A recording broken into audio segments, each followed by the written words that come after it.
Depende. Un espacio para hablar de salud desde diferentes puntos de vista. Todos los sábados una cita obligada con invitados especiales y una activa participación de la audiencia. Conduce el médico infectólogo Jorge Calderón. Sábados a las 10 por AM 550 y 24/7 Noticias. ¿Qué tal? Buenos días, bienvenidos. Este sábado 29 de mayo del 2021. Hoy, para continuar con Depende, tenemos dos invitados. En primer término vamos a charlar con el doctor José María Tapa, médico generalista. Lo que nos faltó fue agradecer a todos los colaboradores, a Fabián Gutiérrez desde los controles, la puesta al aire, tanto en AM 550 como en el canal 24/7, a Sofía Sergalea desde la producción, a Tincho Herrera desde la edición y postproducción, y a Paula Calderón desde las redes y ayudándonos en todo lo que sea Instagram, etcétera, etcétera, etcétera. Hoy, bueno, el tema es la marcha de la epidemia. Según no vamos a pasar números, los números se pueden ver, apreciar en todos los noticieros, portales, diarios, revistas, etcétera, etcétera. Vamos a charlar de otro tema con el doctor José María Tapa, en principio. No sé si ya estás ahí, José, desde vía Zoom. ¿Qué tal? Buen día, ¿cómo estás? Buenos días. ¿Qué tal? La idea, bueno, vos sos médico generalista y todos, tanto el mes de abril como el mes de mayo, estuvimos hablando de sistemas de salud en el mundo. Es decir, vos nos podés comentar por tu amplia experiencia de lo que es nuestro sistema de salud provincial. Entonces te quería decir, a manera de introducción, primero que nos cuentes hace cuánto que estás en nuestra provincia, más o menos. Aproximadamente 35 años. Bueno, toda una vida. Toda una vida. Concretamente, llegué a Neuquén después de haberme recibido en búsqueda de encontrar un sistema de salud que realmente era muy tentador como para poder desarrollar la actividad de un médico general, que era lo que en ese tiempo aspiraba a poder llevar adelante en mi vida. Y desarrollé mi tarea como médico en la provincia, en distintos lugares. Empecé en el Huecú, de un lugar del interior de la provincia del que tengo hermosos recuerdos. Hice mi residencia en el Hospital Castro Rendón como médico de familia. Trabajé después muchos años en Cutralcó. Volví a Neuquén a trabajar al Centro de Salud Nueva Esperanza, en donde desarrollé tareas durante muchos años. Después pasé al Hospital Castro Rendón como director asociado y después como director a cargo durante algún tiempo. Y después estuve durante muchos años en la guardia de emergencias del Hospital Castro Rendón, en donde terminé mi vida laboral, entre comillas, activa, porque después de haberme jubilado seguí trabajando en el Castro Rendón, menos horas, pero cumpliendo tareas asistenciales como para no dejar de lado los pacientes que hacían muchas veces muchos años que teníamos contacto. Y cuando comenzó la pandemia, la indicación fue que todos aquellos mayores de 60 años no teníamos que estar en ámbitos hospitalarios porque éramos personal de riesgo para el contagio por el coronavirus, por lo cual durante algún tiempo no estuve desarrollando tareas en salud, hasta que desde el mes de agosto, septiembre del año pasado, junto a otros jubilados, empezamos a colaborar con teletrabajo, pudiendo llevar adelante una tarea que consideramos que es muy importante por el reconocimiento que tenemos de parte de la gente. Concretamente, nuestra tarea es hacer un seguimiento telefónico de los pacientes internados en domicilio por el COVID. Pacientes y sus familias, naturalmente. No es una tarea que desarrollo solo, como les decía, somos un grupo de jubilados que estamos llevando adelante esta tarea. No damos abasto para poder atender a todas las personas que están cursando el COVID, pero desde distintos centros de salud y hospitales, algunos de nosotros estamos tratando de disminuir la cantidad de pacientes que les está costando poder tener continencia, acompañamiento en el transcurso de su enfermedad, que no sientan que están abandonados. Desde nuestro lugar cumplimos un rol que creo que ha resultado muy satisfactorio para mucha gente. Naturalmente, muchos sienten que al no haber podido tener el seguimiento que necesitaban, constituye un motivo de queja, pero tratamos de ser todo lo amplio posible. Dedicamos muchas horas de nuestro tiempo a esta tarea y con gran satisfacción.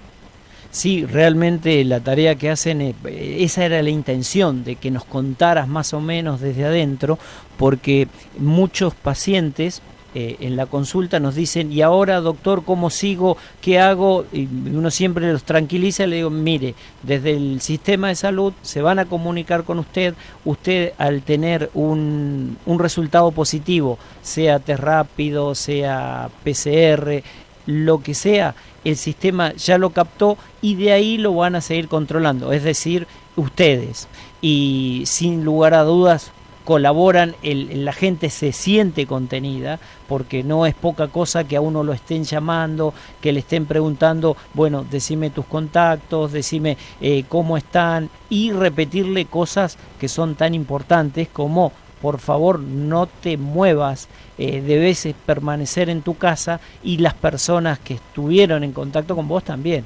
Desde ese punto de vista, yo lo que quería era jerarquizarlos, porque muchas personas lo desconocen. Entonces, bueno, traerlos acá y contar estas historias de ustedes, ¿no?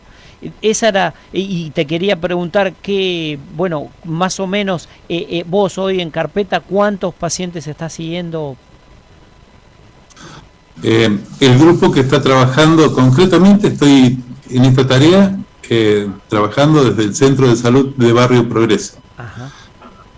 Este centro de salud tiene un área de cobertura muy amplio, de varios barrios, además del barrio Progreso, y en estos días hay más o menos en seguimiento 360 pacientes, algo así. No todos, vuelvo a decirlo, no todos los pacientes son seguidos por nosotros. Desde el centro de salud también hay otros trabajadores médicos que están desarrollando esta tarea. No podríamos de otra manera. Y dentro de nuestro grupo también hay que destacar que no solamente son médicos los que están haciendo esta tarea, sino que también lo integran licenciados en enfermería, licenciados en kinesiología, además de médicos, y con una dispersión de especificidades, de especialidades en sus carreras durante su vida laboral activa, porque sigue siendo activa también ahora, sí. Con especificidades como hematología, terapia intensiva, anatomopatología, médica general. Digamos, hemos logrado constituir un grupo de gente, de trabajadores comprometidos con la tarea, sobre todo, que vamos colaborando entre nosotros, que vamos haciendo que se pueda llevar adelante de una manera que resulte útil para la gente. Creo que esta experiencia de que trabajadores jubilados desarrollen tareas voluntarias no se ha dado en muchos lugares de la Argentina. De hecho, en varias provincias me han entrevistado también precisamente porque llama la atención de que gente que ya no estaba en actividad esté desarrollando este tipo de tareas. Y bueno, ahora en estos últimos días, desde Nación, ante el desborde de casos que hay de COVID, también se está convocando a jubilados para tareas remuneradas, precisamente porque se está echando mano a todos los recursos que se puede.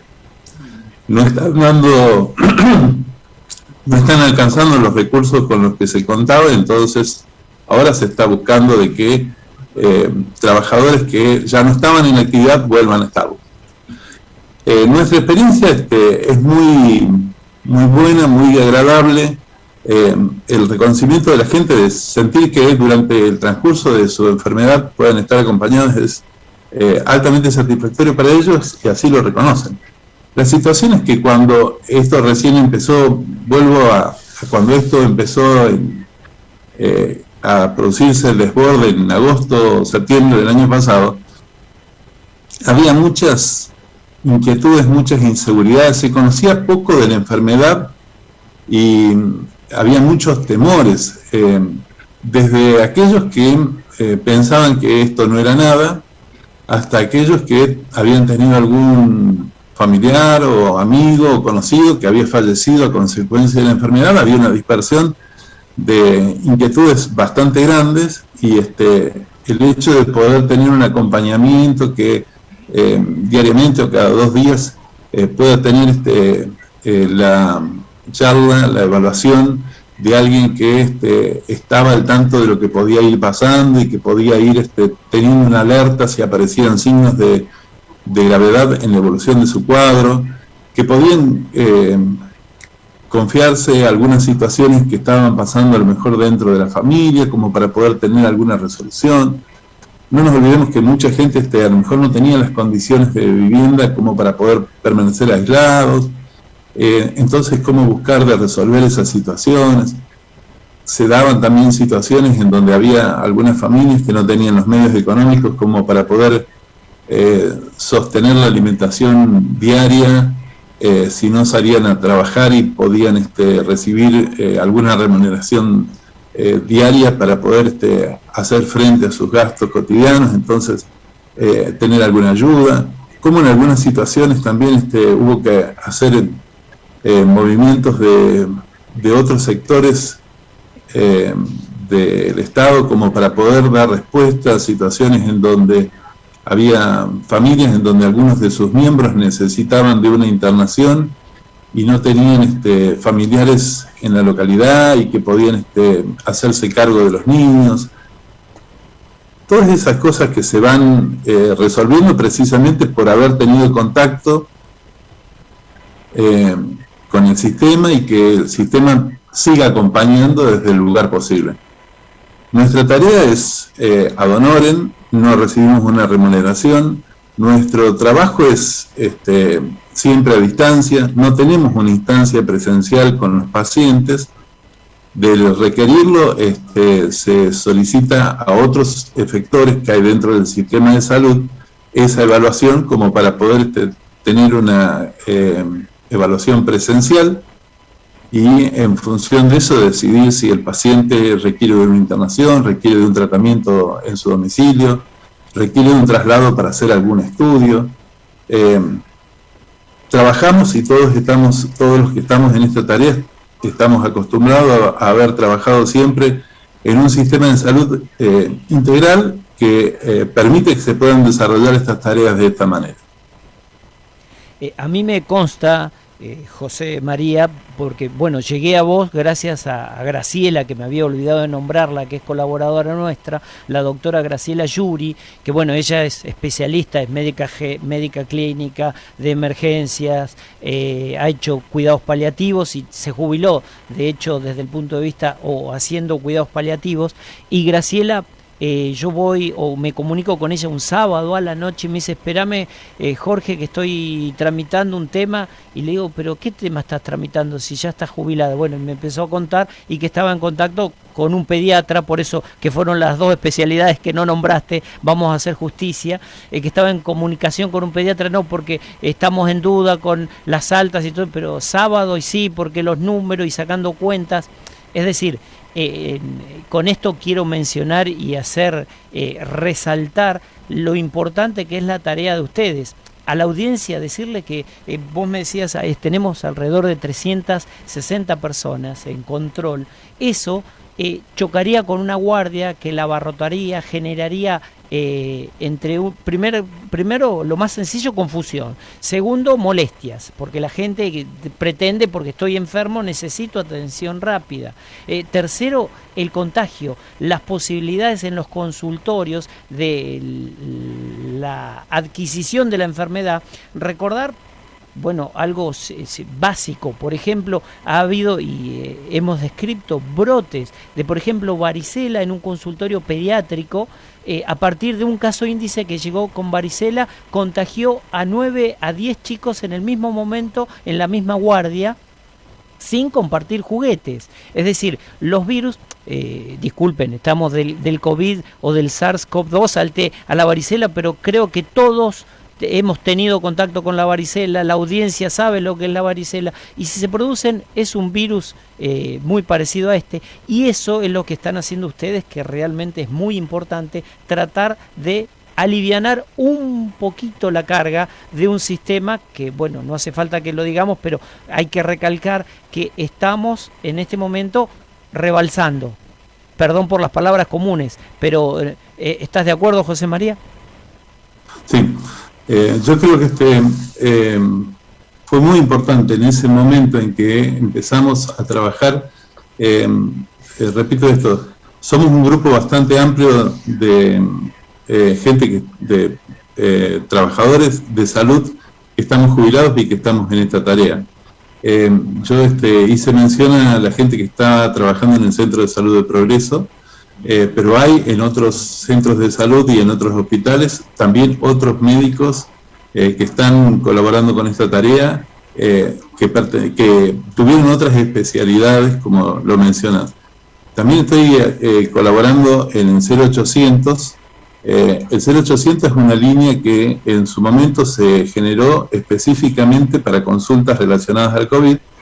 Después se agregó otro dispositivo dentro del 0800 como para poder hacer las denuncias de los locales comerciales que no cumplían con las normativas, y también después se agregó todo lo relacionado a las consultas por la vacuna contra el COVID, tanto sea para la vacunación en sí como para los efectos colaterales que podía tener la vacunación.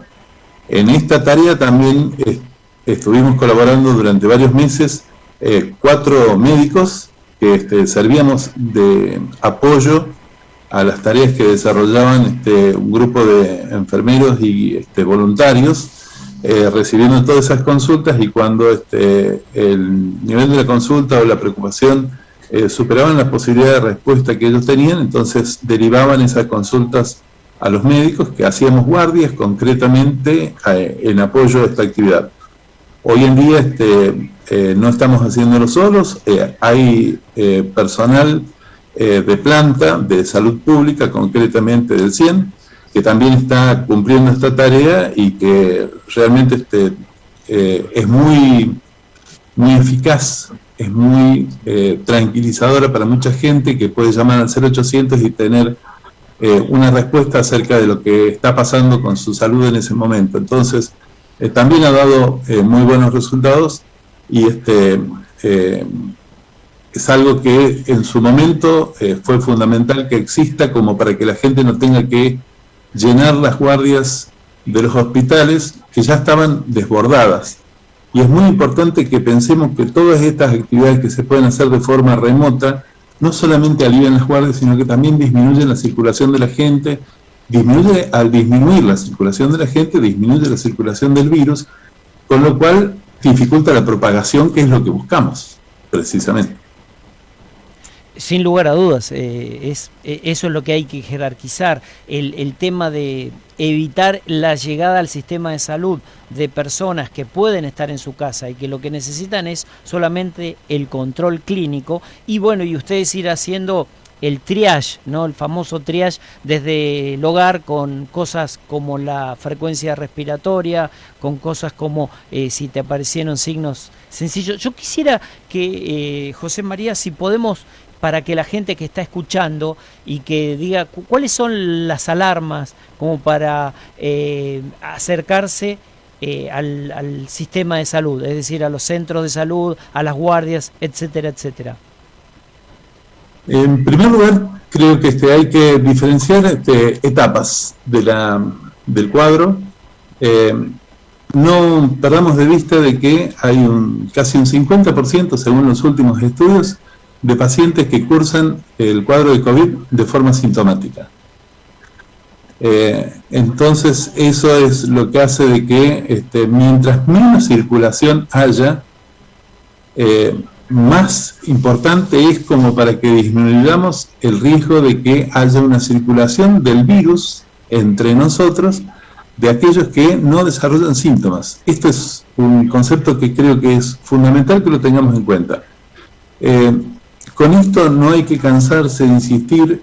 Muchos reclaman de que sienten que tienen sus libertades coartadas porque no se permite la circulación como quisiéramos. Naturalmente que a todos nos preocupa y nos molesta a lo mejor no tener esa libertad para circular, pero es fundamental que restringamos la circulación precisamente por todos aquellos que pueden estar cursando el cuadro de COVID y que no desarrollan síntomas. Eso en primer lugar. Cuando aparecen los primeros síntomas, fiebre, dolor de garganta, dolor de cabeza, dolores musculares, dolores articulares, dolor de abdomen, dolor torácico. En algunos pocos casos también puede haber situaciones más complicadas como cefalea muy intensa, cuadros confusionales. Ante esas situaciones, entonces ahí comunicarse en general con el 0800 como para poder tener un direccionamiento o dirigirse a los centros de detección que existen en la ciudad, que en general los que funcionan diariamente son el que está instalado en el gimnasio de la Escuela San Martín, en el Rucaché, y durante los fines de semana en el Centro de Salud Villa María. Esos son los lugares de detección. Y cuando ya tienen la confirmación del cuadro, o que tienen que permanecer aislados por haber sido nexos epidemiológicos de casos confirmados, los signos de alarma que tienen que preocupar es cuando empiezan a presentar dificultad respiratoria. Aclaro, no todas las dificultades respiratorias que se presentan en un paciente que está cursando un COVID corresponden a un agravamiento del cuadro. Naturalmente existen otras situaciones, aunque más no sea el propio cuadro de ansiedad que genera el hecho de tener la enfermedad, también puede producir un aumento de la frecuencia respiratoria, y eso devenir en otras circunstancias como parestesias, es decir, sensaciones alteradas en las manos, en la cara, precisamente por el aumento de la frecuencia respiratoria. Pero uno de los signos de alarma es precisamente el aumento de la frecuencia respiratoria, que habrá que evaluar, el aumento de temperatura después de pasado el quinto día. Hasta el quinto día es muy frecuente que el paciente afectado por COVID pueda tener temperatura elevada hasta por encima de 37 grados y medio, sin que esto constituya un factor de alarma importante. Es para tener el recaudo de poder controlar. Cuando pasa más allá del quinto día es como para tenerlo en cuenta.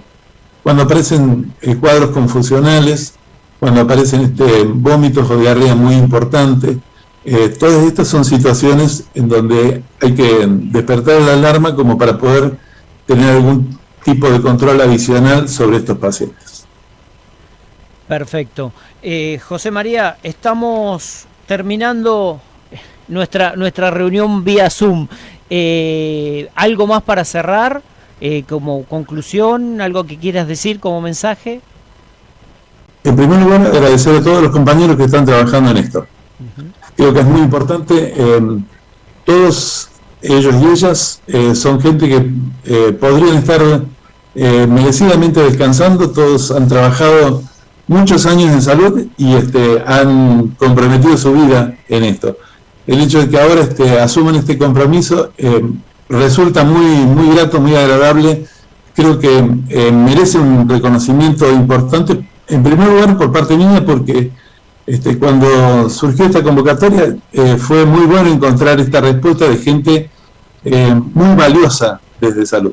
en primer lugar, este agradecimiento. Y en segundo lugar, agradecer a toda la gente que durante todo este tiempo aceptó de buena manera que nosotros pudiésemos hacer este seguimiento remoto de sus casos, que nos acompañó en esta tarea, que sintió que le servía lo que veníamos haciendo. Y por último, encarecidamente reforzar todas las recomendaciones de cuidado en estos días, porque el desborde que está sufriendo el sistema de salud, siento que no va a ser gratuito para ninguna familia, porque todos tenemos a alguien que está afectado por el COVID y todos estamos expuestos a que esa afectación nos pueda llevar a que perdamos a alguien querido.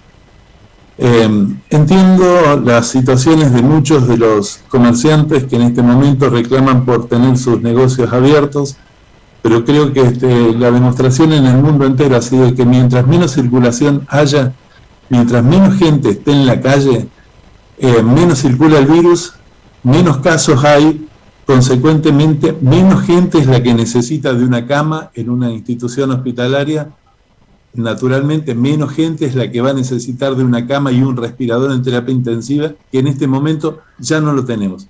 Y no lo tenemos no solamente porque no haya habido una previsión para comprar más respiradores. Uh-huh. El recurso humano ya está utilizado al máximo. Ya no queda de dónde sacar más recurso humano como para poder atender a esos nuevos pacientes que se van incorporando. Por más que tengamos 100 camas más y 100 respiradores más, tendrían que ser respiradores de autocuidado o de cuidado familiar. No quedaría otra. Bien. Entonces la recomendación es que tratemos de cuidarnos y de no salir. Yo quería, como para resumir toda la actividad de ustedes, en idioma futbolero, sería tener la camiseta puesta. Está claro, por más que estemos en el banco de suplente, podemos salir a la cancha y no importa ni la edad ni el número de matrícula. Felicitaciones, bueno, y a seguir, y gracias, más que felicitaciones, gracias. Los queremos despedir con un poquito de música, para cuando volvamos y se nos vaya la pandemia, la epidemia y este virus. Teníamos preparado un tema musical con un video, así es que ya lo sacamos, y muchísimas gracias, José María. Y a seguir trabajando. A seguir cuidándose. Exacto, gracias. Que tengan buenos días. Igualmente. Still remains within the sound of silence. In restless dreams I walked alone, narrow streets of cobblestone, neath the halo of a street lamp. I turned my collar to the cold and damp. When my eyes were stabbed by the flash of a neon light, I split the night and touched the sound of silence. And in the naked light I saw 10,000 people, maybe more. People talking without speaking, people hearing without listening, people writing songs that voices never shared. No one dared disturb the sound of silence. Fool, said I, you do not know. Silence like a cancer grows. Hear my words that I might teach you. Take my arms that I might reach you. But my words, like silent raindrops, fell and echoed. Depende. Un espacio para hablar de salud desde diferentes puntos de vista. Todos los sábados una cita obligada con invitados especiales y una activa participación de la audiencia. Conduce el médico infectólogo Jorge Calderón. Sábados a las 10 por AM 550 y 24/7 Noticias.